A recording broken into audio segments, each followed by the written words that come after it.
Assalamualaikum warahmatullahi wabarakatuh. Bismillah, alhamdulillah, wassalatu wassalamu ala rasulillah, la hawla wa la quwwata illa billah. Rabbi ishrah li sadri wa yassir li amri wahlul 'uqdatam min lisani yafqahu qawli, amma ba'd.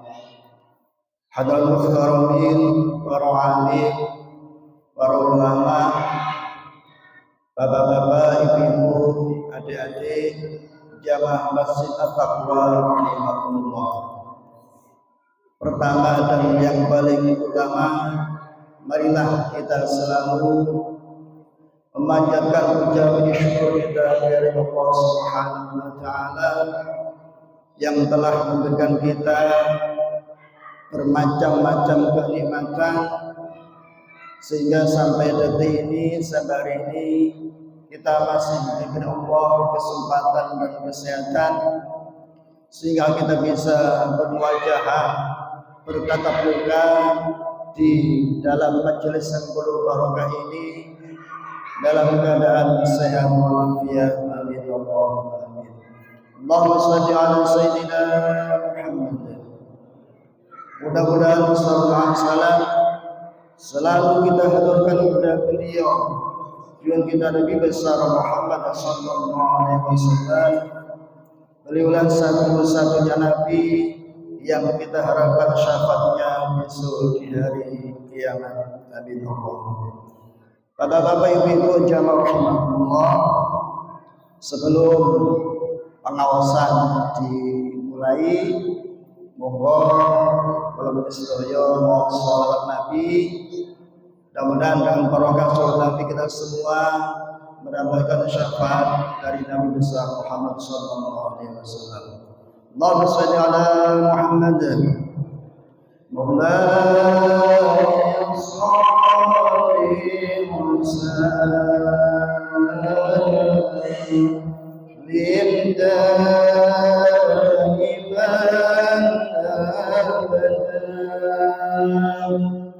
وعلى حبيبك خير للخلق كلهم هو الحبيب الذي ترجى شفاعته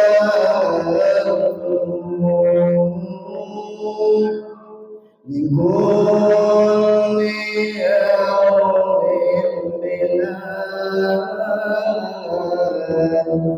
أموال لمقتحمين يا رب بالمصطفى بلغ مقاصدنا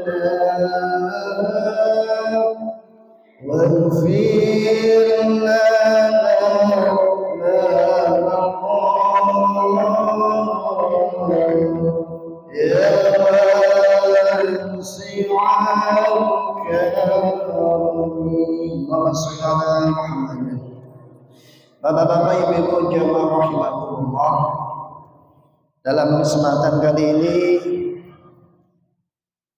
saya akan membawakan tema masalah kematian, supaya kita sebagai makhluk hidup ini akan terus ingat masalah mati. Sayyidina Ali pernah berkata, sepandai-pandainya orang yang paling cerdas, orang yang paling pintar adalah orang yang selalu ingat pada kematian dan bersiap-siap untuk menghadapi kematian tersebut. Walau sedaya yang ada di sini kira-kira sudah siap atau belum? Dereng ya? Nggih, sami kalau nggak dereng siap.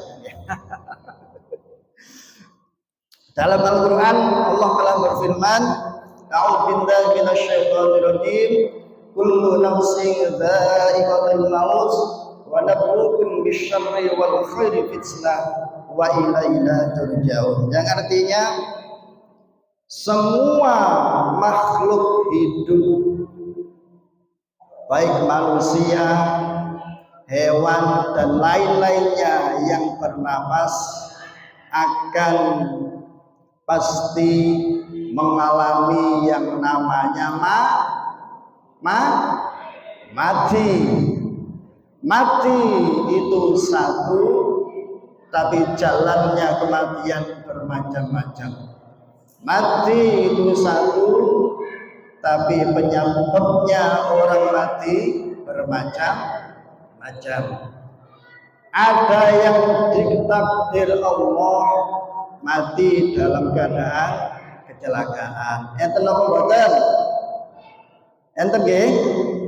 Ada yang ditakdir Allah mati dalam keadaan ibadah di masjid. Ada yang ditakdir Allah mati dalam rangka membaca Al-Quran. Bermacam-macam. Ya.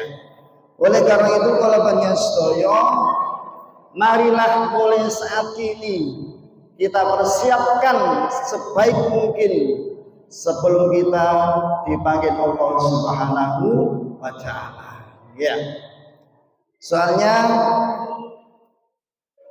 sudah dijelaskan dalam Al-Quran, walikulli ummatin ajal fa idza jaa ajaluhum la yastakhiruna sa'atan wa la yastaqdimun. Ketika ajal manusia telah datang, maka tidak bisa dimajukan atau tidak bisa diundur. Pasti akan datang menemui kita semua. Oleh karena itu, Walaupun dalam menghadapi kematian ini kita persiapkan dengan semaksimal mungkin. Kita lakukan ibadah yang diminta Allah Subhanahu wa Ta'ala dengan sebaik mungkin. Kita hindari larangan-larangan dari Allah dengan sekuat tenaga. Sehingga kalau kita sudah bisa menghadapi semua antara hablum minallah dan hablum minan nas, ibadah kita kepada Allah, hubungan kita kepada Allah, kita tepati masalah sholat, zakat, puasa dan lain-lain. Hablum minan nas, hubungan kita kepada sesama manusia juga kita tepati, rukun dengan tetangga, rukun dengan teman kerja dan lain-lain. Insyaallah kalau panjenengan akhir hati panjenengan besok-besok di Allah mati dan husnul khotimah. Amin. Alamatnya yang pecah husnul khotimah itu di mana?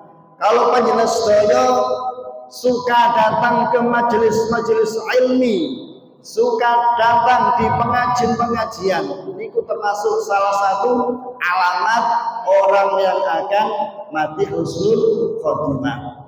Jadi husnul khotimah itu tidak dilihat pas kecil saya, pas Joko saya, tapi terkadang ada mulai kecil dewasa dadi wong apik akhirnya mati husnul khotimah. Makanya kalau ada pengajian atau majelis ilmi, mari kita datangi. Itu adalah salah satu alamat kalau penyesuaian besok-besok dipanggil Allah dalam keadaan husnul khotimah. Amin Allahumma amin. Bapak-bapak, ibu-ibu yang kami hormati, roh seorang mukmin tidak akan keluar sehingga dia lebih dahulu melihat surga Allah Subhanahu wa Ta'ala. Sedangkan ruh seorang kafir, dia juga tidak akan keluar dari jasad ini sebelum dia melihat nerakanya Allah Subhanahu wa taala. Lu kok bisa kalau satu niku? Rasulullah SAW bersabda,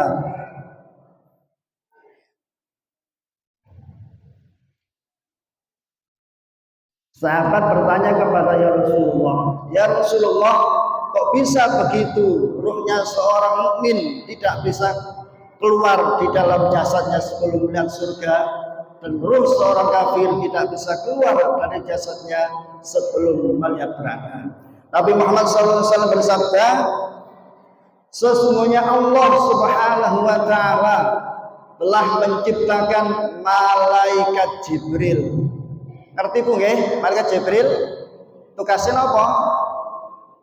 Menyampaikan napa Bu? Menyampaikan wahyu ya. Malaikat Jibril dibentuk dengan sangat baik oleh Allah Subhanahu wa taala. Dia memiliki 600 sayap. Ya, berarti malaikat Jibril itu sayapnya sebanyak 600. Okay. Di antara sayap-sayap itu terdapat 2 sayap hijau seperti sayapnya burung merak. Atau sayap kanan kiri sayapnya malaikat Jibril itu wonten yang berwarna hijau seperti burung merak. Apabila dia mengembangkan sayapnya, maka dapat memenuhi apa yang ada di langit dan apa yang ada di bumi. Apabila dia mengembangkan sayapnya, pada sayap yang kanan terlukis surga. Terus sayapnya malaikat Jibril yang kanan ini enten lukisan surga dan seisinya. Ada bidadari, ada tingkat-tingkat surga dan lain-lain. Tapi sayap yang sebelah kiri adalah gambaran dari neraka jahanam. Ada tingkat-tingkatan neraka, ada hewan kalajengking, ular dan lain-lainnya. Apabila ajal seorang hamba telah datang, maka datanglah sekelompok malaikat, yang bertugas untuk mencabut nyawa seorang hamba. Niku mboten malaikat Israil mawon, tapi banyak malaikat yang terlibat dalam pencabutan nyawa seorang hamba. Ya. Golongan malaikat yang pertama datang mencabut urat-uratnya, menekan rohnya dari telapak kaki sampai menuju kepada lutut.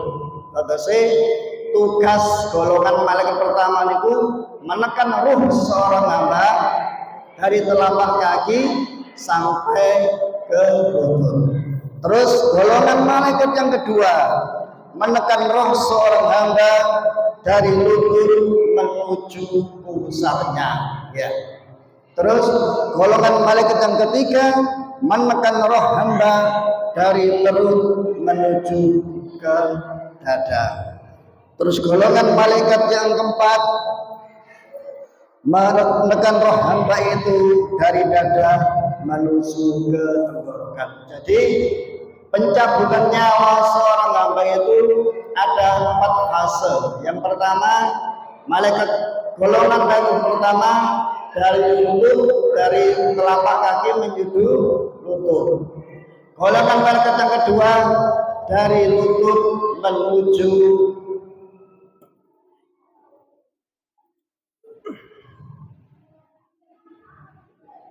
pusarnya. Kemudian golongan malaikat ketiga dari pusar menuju dada, dan golongan malaikat yang keempat dari dada menuju tenggorokan. Sesuai dengan firman Allah Subhanahu wa taala, "Falaula idza balaghatil hulqum wa antum hina idin tanzurun." Yang artinya hendaklah ketika roh telah mencapai tenggorokan, sedang kamu ketika itu dapat melihat. Jadi ketika roh seseorang hamba sampai ke tenggorokan, maka hamba tersebut akan tahu di mana tempatnya besok. Kalau seorang mukmin akan melihat sayapnya malaikat Jibril yang sebelah kanan, sehingga dia melihat surga dan isinya. Kalau orang kafir akan melihat sayap malaikat Jibril yang sebelah kiri, sehingga dia melihat neraka dan isinya. Baru itu malaikat Israel datang untuk mencabut nyawa seorang hamba. Jadi tugas mencabut nyawa hamba itu berbanyak malaikat yang terlibat. Malaikat Israel keri-keri bagian gitu mawon. Proses dari kaki sampai tenggorokan beribu-ribu malaikat yang terlibat. Allahumma sholli ala Muhammad. Bapak-bapak ibu yang kula hormati, macam-macam ruh, ruh niku lho, enten macam-macam. Yang pertama adalah roh itu dibagi menjadi 3 bagian. Yang pertama roh sultaniyah, yang kedua rohaniyah, yang ketiga jasmaniyah. Tempat roh sultaniyah adalah dalam hati. Tempat roh rohaniyah ada di dalam dada, dan tempat roh jasmaniyah ada di dalam daging dan darah, dan di antara tulang dan urat-uratnya. Bapak Ibu yang kami hormati,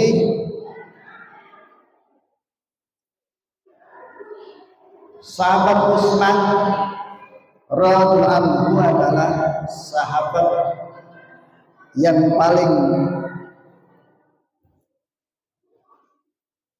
kendel jorotan. Dia kalau diceritani masalah babakan neraka kali Kanjeng Nabi niku mboten nangis. Tapi ketika sahabat Utsman niki diceritani masalah alam kubur, sahabat Utsman ini menangis sejadi-jadinya. Kemudian para sahabat bertanya, "Hai Amirul Mukminin, engkau menyebut surga dan neraka dan segala macam penderitaan di hari kiamat, dan engkau tidak menangis, tetapi engkau mengingatkan kubur, engkau menangis." Dia berkata, Nabi Muhammad SAW bersabda, "Al-qabru awwalu manzilin min manazil akhirah, wa akhiru min manzilin min manazil dunya, faman naja minhu ba'da fama ba'dahu ayyasar, wa illam yanju minhu fama ba'dahu asyad." Yang artinya kubur itu tempat pertama dari beberapa tempat di akhirat dan tempat terakhir di dunia.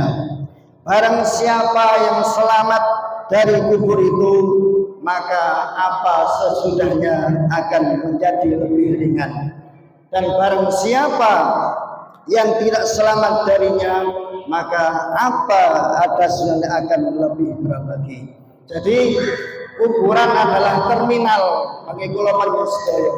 Ya. Kuburan adalah terminal untuk menuju beberapa tempat di akhirat. Kalau kita pas di alam kubur kita selamat, insya Allah nanti di hari yaumil hisab kita akan selamat. Tapi ketika kita dalam kubur tidak selamat, maka di alam akhirat kita juga tambah tidak selamat. Bapak-bapak ibu yang saya hormati, alam kubur diceritakan bahwa Fatimah Zahra putri Nabi Muhammad SAW ketika wafat, jenazahnya diantar oleh 4 sahabat. Kemudian ketika mereka jenazahnya di tepi kubur, Abu Dar berkata, Hai kubur, tahukah engkau siapakah orang yang aku bawa kepadamu? Dia adalah Fatimah Zahra, putri Nabi Muhammad SAW, istri Ali Al-Murtadha. Lalu mereka mendengar suara dari dalam kubur, aku bukanlah tempat orang pangkat dan nasab, aku hanyalah tempat amal soleh, maka tidak akan selamat dari aku kecuali orang-orang yang banyak kebaikannya, bersih hatinya dan ikhlas amalnya. Al-Faqih Abul As-Samarkandi berkata, barang siapa yang mengharapkan selamat dari siksa kubur, maka hendaklah dia memenuhi 4 hal dan menjauhi 4 hal pula. Adapun 4 hal yang harus kita penuhi supaya kita bisa selamat dari siksa kubur adalah yang pertama, memelihara sholat kita. Menawi kalau penyestoyo ingin selamat di alam kubur, monggo memelihara sholat kula panjenengan sedaya. Ya, soalnya besok-besok yang pertama kali dihisab, yang pertama ditanyakan oleh malaikat adalah masalah sholat. Kalau diperiksa sholatnya api, sholatnya baik, sholatnya jangkep, maka semua amal baiknya akan diterima Allah Subhanahu wa Ta'ala. Tapi ketika diperiksa malaikat, sholatnya gak tepat, bolong-bolong, walaupun amalnya banyak, sedekahnya banyak, kaji bolak-balik, maka semua amalnya tidak akan diterima Allah Subhanahu wa Ta'ala. Maka itulah pentingnya kita menjaga sholat 5 waktu. Yang kedua adalah senang bersedekah. Kita sedekah, infak, itu besok akan menjadi penerang kita di alam kubur. Yang ketiga, istiqomah membaca Al-Quran, itu juga besok akan menerangi kita di alam kubur. Yang keempat, banyak membaca tasbih. Subhanallah, subhanallah, subhanallah. Itu juga besok yang akan menerangi kita ketika kita sudah di alam kubur. Terus 4 hal yang harus kita hindari ialah yang pertama, bohong, bujui. Sekali orang bujui, sekali orang berbohong, akan seterusnya jadi tukang bojo. Yang kedua, khianat, dipercaya orang tapi belenjan-janji, gak bisa dipercaya. Ya. Yang ketiga adalah adu domba, senengane adu. Diwatuli koncone ngene, diwatuli koncone ngomong, adu. Yang keempat, kencing sambil berdiri. Ya. Yang keempat yang harus kita hindari supaya kita terbebas dari siksa kubur adalah kencing sambil berdiri. Sesuai dengan sabda Nabi Muhammad SAW, istahzihu minal bauli fa inna ammata adabil qabri minhu. Bersucilah dari air kencing, karena sesungguhnya kebanyakan siksa kubur adalah karena percikan air kencing. Makanya menawi saged panjenengan menawi ten WC di rumah maupun di masjid diusahakan kali duduk. Kalau kita berdiri, percikannya itu akan kemana-mana. Makanya niku siksa kubur yang paling nemen itu akibatnya kalau bersedoyo kencing sambil berdiri. Itu tadi 4 amalan yang kita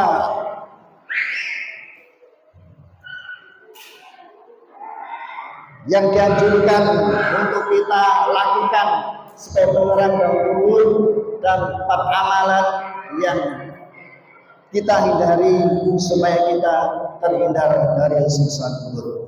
Allahumma shalli ala Muhammad. Bapak-bapak, ibu yang Allah hormati, akhirat memang penting, tapi dunia lebih penting lagi. Ya, Kanjeng Nabi, ad-dunya masra'atul akhirah. Dunia adalah tempat kita menanam kebajikan, menanam amal soleh yang nanti kita panen di hari depan. Nanti pas kita di akhirat. Makanya kalau menyestoyo pun sampai ngeremehaken teng dunya, ya dunya pun diremehaken, soalnya dunya niki tempatnya untuk menyetel, menyetel. Kalau panjenengan kepengin enak di akhirat, monggo pas di dunia ini kita gunakan semaksimal mungkin sisa-sisa umur kita gunakan bertakwa kepada Allah Subhanahu wa taala. Kita diperintah sholat, kita lakukan. Kita diperintah puasa, kita lakukan. Kita diperintah zakat, kita lakukan. Ya, itu.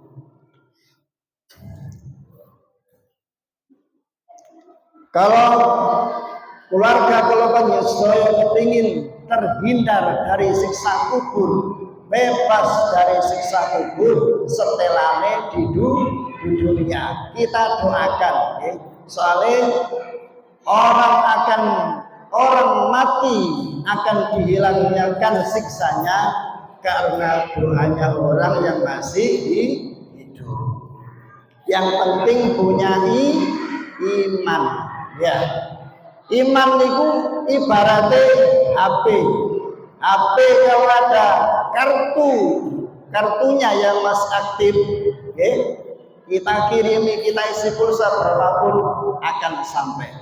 Tapi kalau HP kartunya sudah mati, kita belikan pulsa berapapun tidak akan sampai.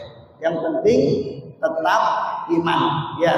Soalnya di surat Al-Imran sudah dijelaskan, ya ayyuhalladzina amanu taqullaha haqqa tuqatih wa la tamutunna illa wa antum muslimun. Hai manusia, bertakwalah kepada Allah dengan sebenar-benar takwa, dan jangan sampai kamu meninggal dalam keadaan tidak beriman. Jadi Allah Subhanahu wa taala sudah dari dulu mewanti-wanti kita, mengingatkan kita masalah iman.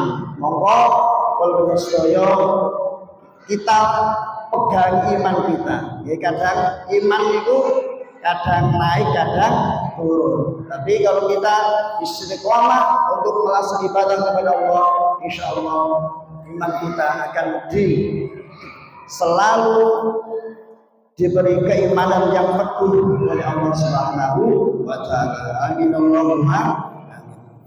Bapak-bapak, Ibu yang Allah hormati, setelah ruh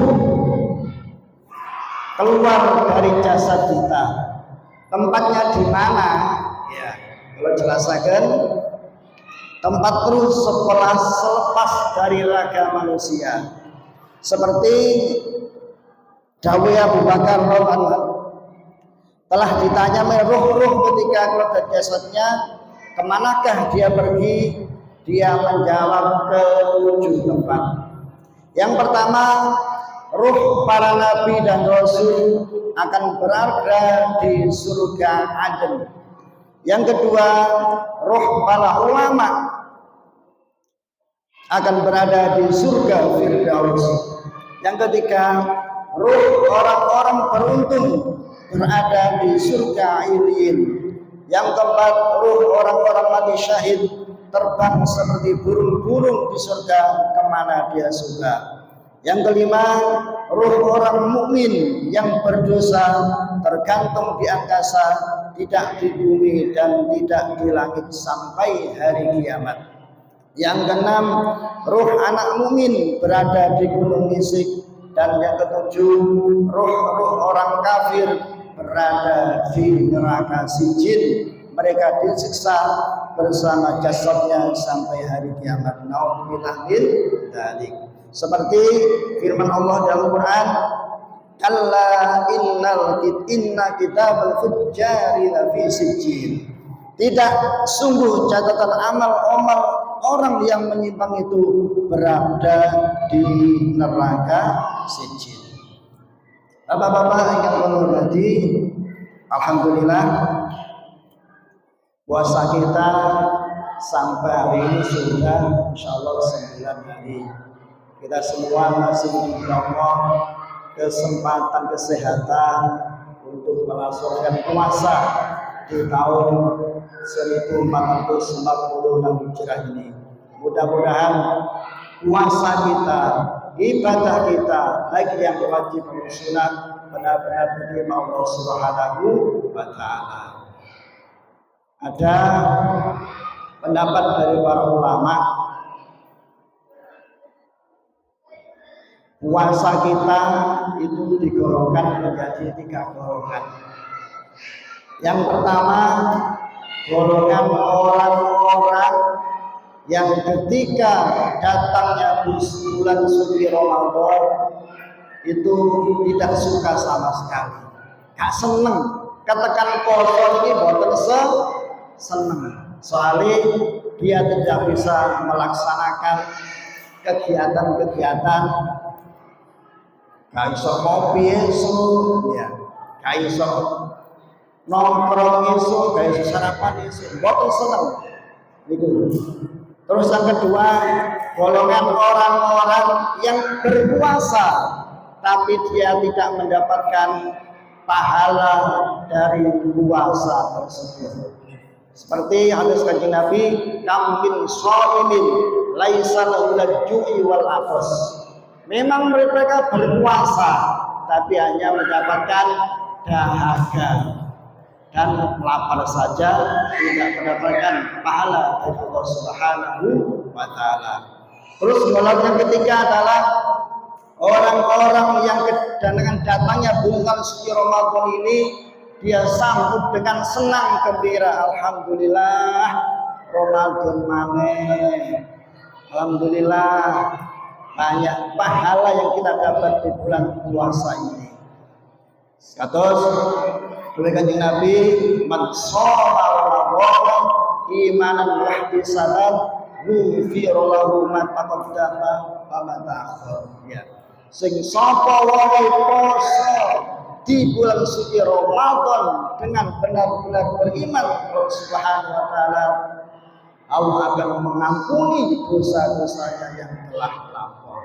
Ini mudah-mudahan kita semua termasuk golongan orang-orang yang ketiga, orang-orang yang ketika datangnya bulan suci Ramadan kita sambut dengan bahagia, dengan senang gembira.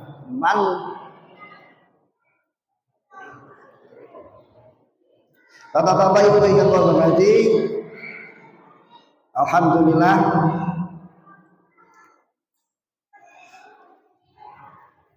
besok-besok niku niki balik-balik masalah kaum.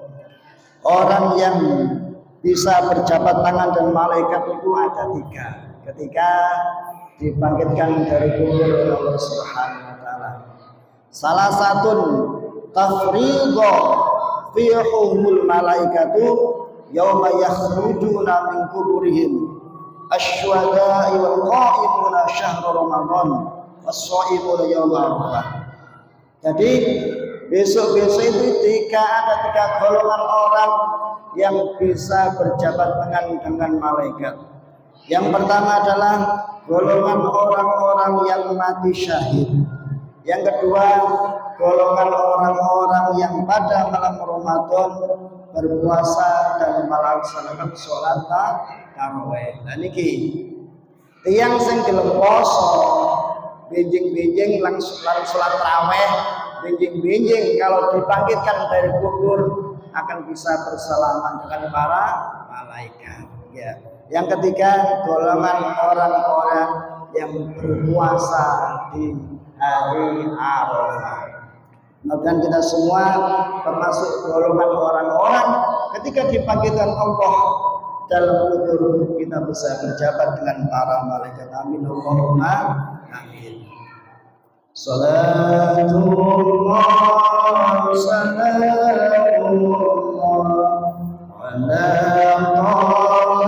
ala rasulillah. Salatullah salamullah ala yasin habibillah. Mau sarang-sarang. Salatullah salamullah ala rasulillah. Salatullah salamullah ala yasin habibillah. Tawassalna bismillah wa bil hadi rasulillah wa kulli mujahidin lillah bihadil badri ya Allah. Salatullah salamullah ala rasulillah. Salatullah salamullah ala yasin habibillah. Ilahi sabibil ummah minal afati wal niqmah wa min hammi wa min humma bihadil badri ya Allah. Salatullah salamullah ala rasulillah.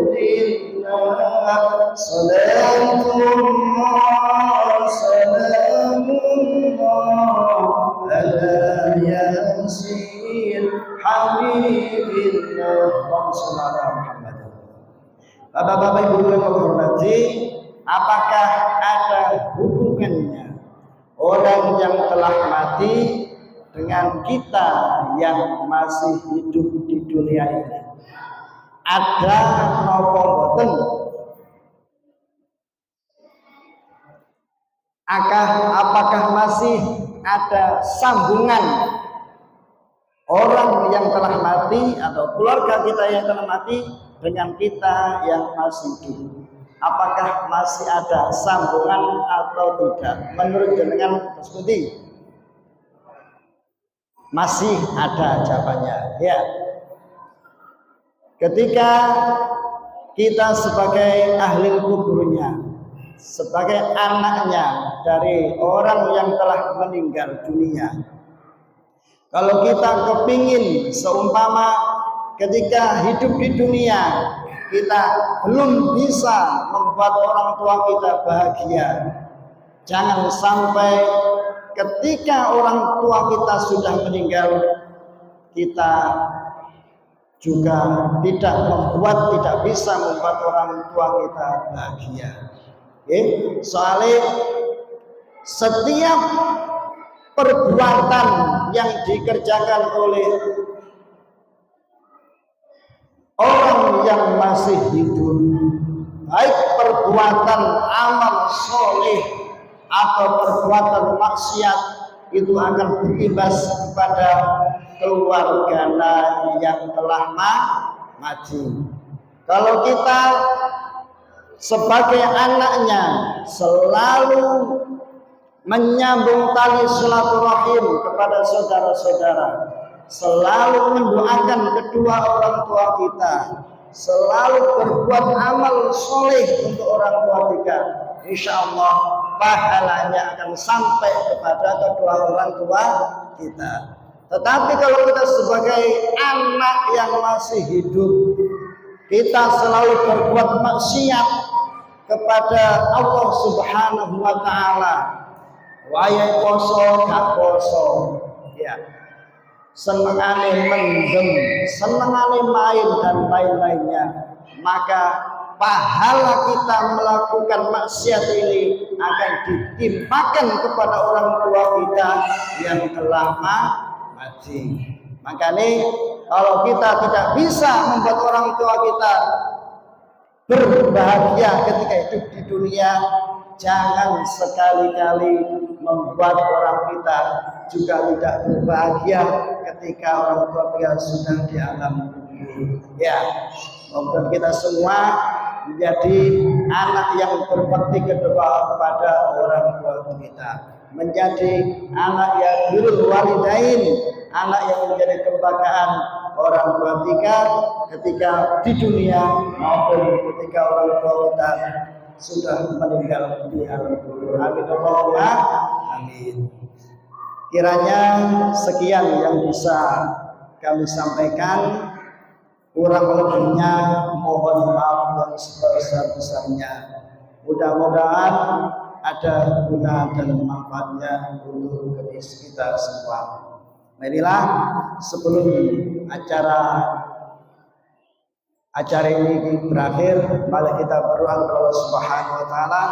Mudah-mudahan ibadah kita di bulan puasa ini, ibadah sunnah lebih-lebih dan wajib, benar-benar diterima Allah Subhanahu wa taala. Amin Allahumma amin. Ala hadiniyah wa ala kulli niyatin shalihah. Al-Fatihah.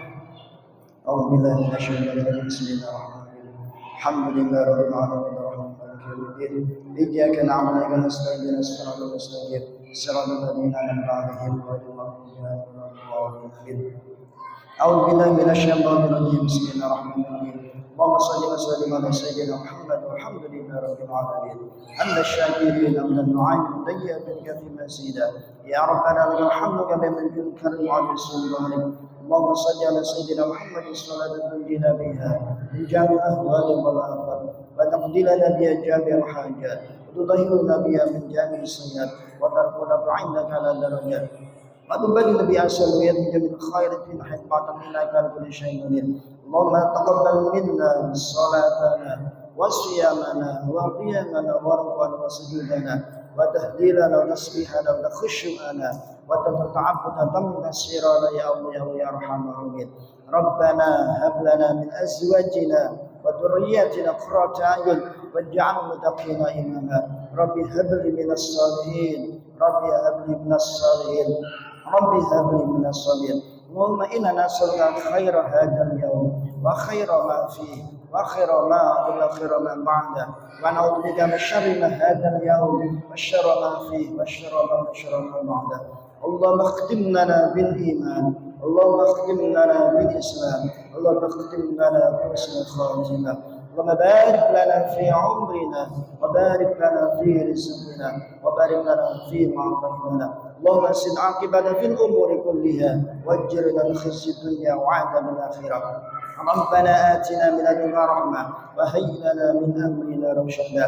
ربنا آتنا في الدنيا حسنة وفي الآخرة حسنة وقنا عذاب النار وقنا عذاب النار. صلى الله على سيدنا محمد وعلى آله وسلم. والحمد لله رب العالمين. مولاي صل وسلم دائما أبدا على حبيبك خير كل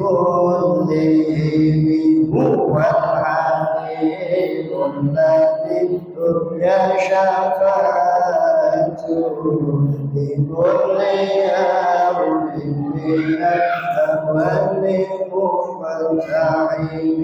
يا ربي بالمصطفى الذي مقاصدنا واغفر لنا مهما وأنسيها يا رب يا ربي بالمصطفى بلغ مقاصدنا واغفر لنا ما مضى يا واسع يا ربي بالمصطفى بلغ مقاصدنا واغفر لنا ما مضى يا واسع يا ربي فأنفعنا ببركته واهدنا الحسنى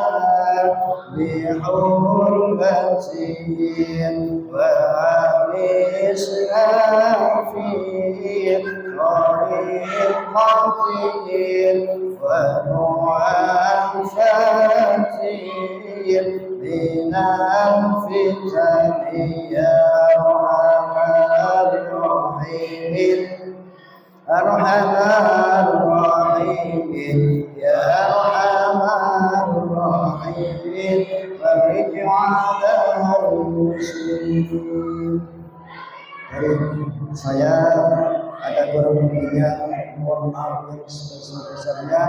Dan diakhiri Assalamualaikum warahmatullahi wabarakatuh.